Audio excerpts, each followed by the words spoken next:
Welcome back to Root and Restore, an Ayurvedic way of life. My name is Chloe and I am so grateful you are here. Before we begin, let's arrive together, wherever you are, in the car, on a walk, washing dishes, or finally sitting still. Let's take a moment to land in this body, in this breath. Take a nice long, slow inhale in through the nose. Hold gently at the top and let it go through the mouth longer than it came in.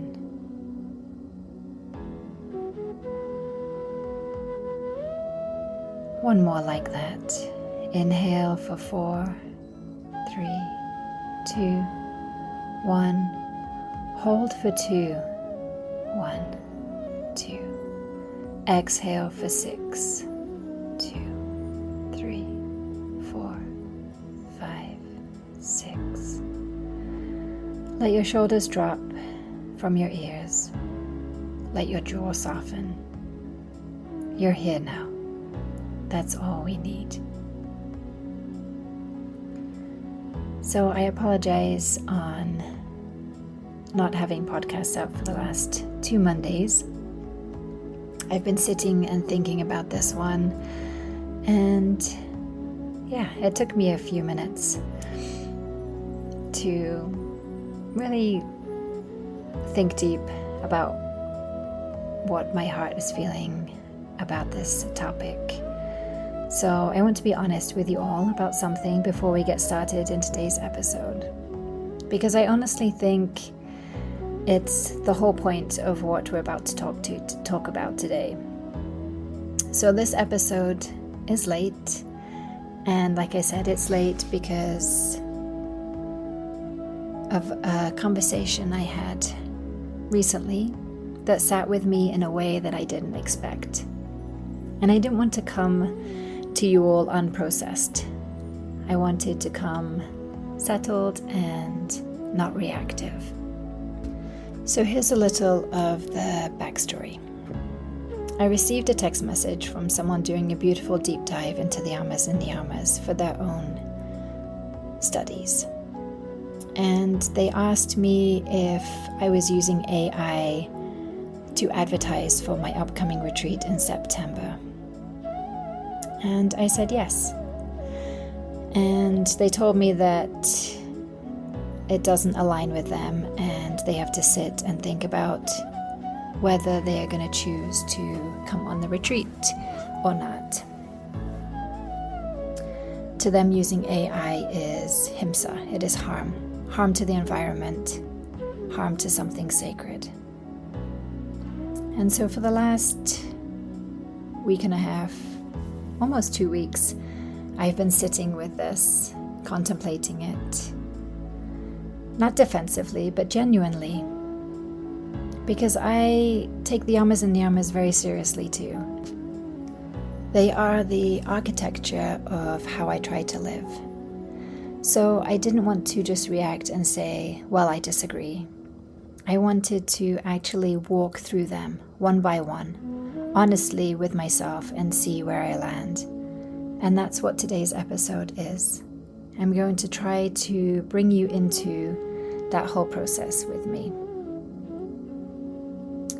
So for those of you that don't know what the yamas and niyamas are, the yamas are 5 ethical restraints in yogic philosophy, describing how we relate to the world around us. And the niyamas are the 5 observances, describing how we relate to ourselves. They were never meant to be a checklist we perform for each other. They were meant to be mirrors, something we hold up to for our own choices again and again in an ever-changing life. So here I am, about to hold the mirror up to this one. Let's begin with ahimsa, non-harming. Ahimsa, the practice of non-violence, non-harm in thought, word, and action toward all beings. This one is the one that started the whole conversation. Is using AI harmful? I won't pretend the answer is simple. And I won't pretend that the answer is simply no. Data centers use energy and water, and that is real, and I'm not here to dismiss it or greenwash it for you. But I also won't pretend that harm lives in one technology alone while the rest of modern life gets a pass. I drive a car to see my clients. Cars burn fossil fuels every single day, and most of us don't examine that daily. The food most of us eat, even food marketed as healthy, has been sprayed with chemicals that run off into the soil and water. Our phones, our Wi-Fi, our 5G towers, our laptops, the very device that you're listening to this podcast on right now, all of it, it draws from the same grid, the same rare earth material, the same extraction. And I'm not saying that to excuse anything. I'm saying it because ahimsa practiced with integrity has to be practiced evenly, or it isn't ahimsa. It's selective judgment wearing yogic language. If I'm going to sit with the harm of AI, I also have to sit with the harm of my car, my phone, my grocery cart. And when I do that honestly, I don't find a clean villain. I find a modern life that is entangled, imperfect, and asking for discernment, not a single scapegoat. Satya, truthfulness, alignment between our inner reality and our outer expression. So, let me tell you my truth. I use AI as a tool, the way I use my laptop, a calendar, a good pair of scissors for cutting herbs. I write it in my own words, my own stories, my own voice, the things I've lived. And then I ask it to check my grammar and my spelling, the way that I might have once asked a friend or an editor. My words are still mine. Asteya, non-stealing. Not taking what isn't freely given, including time, credit, or energy. I sat with this one. It made me think about something different. Not stealing from others, but stealing from myself. For years and years, I stole my own time. Hours upon hours rewriting the same blog post, the same email, the same social caption. Taking time away from my meditation cushion, my garden, my family, my own svadhyaya. If anything has been stolen in this story, it was my own hours, and I'm one who's finally giving them back to myself. Brahmacharya, the right use of energy.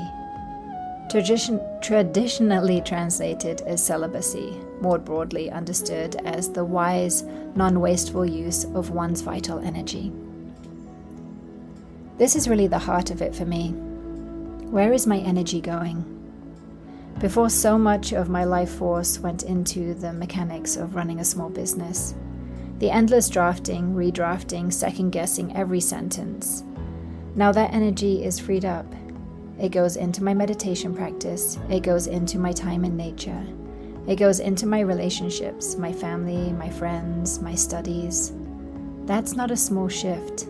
That's brahmacharya in practice. Energy redirected toward what actually nourishes. Aparigraha, non-attachment, non-hoarding. Non-greed, non-attachment. Taking only what is needed and not grasping or hoarding. And I think this is where I gently offer something back into the conversation. Aparigraha asks us to look at attachment. Are we clinging? Are we dependent? Are we hoarding something beyond our need? And when I'm honest with myself, I'm not addicted to AI. I don't reach for it out of compulsion or fear. I use it the way I use any tool, for a specific task, and then I set it down and I go live my life. Often a much more present, less tethered life than I had before. If anything, it has loosened my grip on the old pattern of overworking, which was its own kind of parigraha, a hoarding of stress, of busyness, of the belief that I had to do everything the hard way to be worthy. Now let's move on to the niyamas, how we relate to others. Saucha, that purity, cleanliness of the body and the environment. For me, a clean mind isn't one that's never touched technology. It's one that isn't cluttered with 3 unfinished blog posts, a backlog of emails, and a low static hum of never catching up. My mind has never felt cleaner, not murkier, since I let go of some of that labor. Santosha, contentment, the practice of peace with what is, rather than constant striving. This one is quiet but important. I'm content, genuinely, not because I found a perfect answer to every ethical question technology raises. I definitely haven't, and I don't think anyone has, but because I found a way of working that lets me be present with my life instead of always racing behind it. Tapas, the disciplined, purifying effort or heat that burns away what no longer serves. Sitting with this conversation for days instead of reacting, that was tapas. It would have been easier to get defensive or to get quiet and let it go unspoken. The disciplined thing was to actually examine it against my own values out loud with you. Svadhyaya, that self-study, the practice of turning inward to know oneself more deeply, including through sacred texts and reflection. This is maybe my favorite thread in this whole episode. The very time this conversation is asking me to protect. My time away from constant content making is the time I've spent going deeper into my studies, deeper into Ayurveda, deeper into the texts, deeper into myself. That depth of showing up in these episodes. If anything, I think I am bringing you a wiser version of me than the one who used to be buried in draft after draft. Ishvara Pranidhana, surrender to something greater, surrender of the ego and one's actions to seem greater than oneself. I don't know exactly where AI technology or any of this is going. None of us do.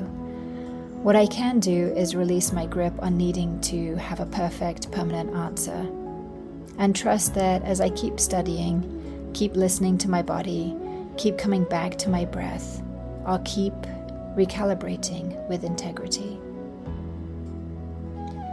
Ayurveda doesn't ask us to eliminate the modern world.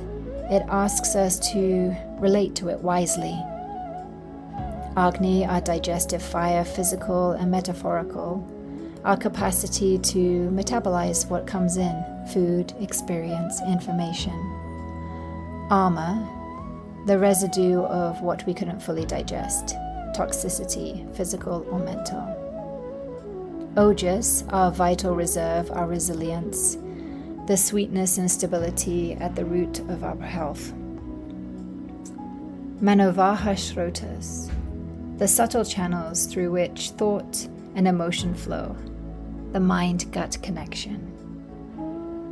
When I was spending every waking hour on client work, then social media, then the website, then emails, my Agni had nothing left to digest with. I was making ama, mental residue, undigested stress, instead of ojas. My Manovaha shrotas was clogged with tabs, notifications, and half-finished thoughts. Reclaiming hours for meditation, for nature, for my dinacharya, my daily rhythm, has let my Agni come back online. My nervous system isn't in a constant low simmer of overwhelm. That is not a small thing. That is arguably the entire point of this path. Where I've landed. I don't think everyone needs to agree with me, and I mean that with real tenderness, not as a closing line to the end of an argument. The person I spoke with is walking their own sincere path with the yamas and niyamas, and I respect that fully. We're allowed to walk this differently and still both be walking it honestly. For me, right now, in this season, AI is a tool I pick up and set down. It is not my master, and I am not its. What I've gained back is time, with my breath, my studies, my land, my people, and I think that's worth naming, gently, without needing anyone else to agree with me for it, or for it to be true. If you use AI, don't use AI, or are somewhere in between, I'd love to hear where you land. This is a conversation, not a verdict. Thank you for sitting with me on this one. I know it was a little different, a little more personal, and I'm grateful you gave me the space it needed. Keep living in rhythm and not resistance. This is Root and Restore. Namaste.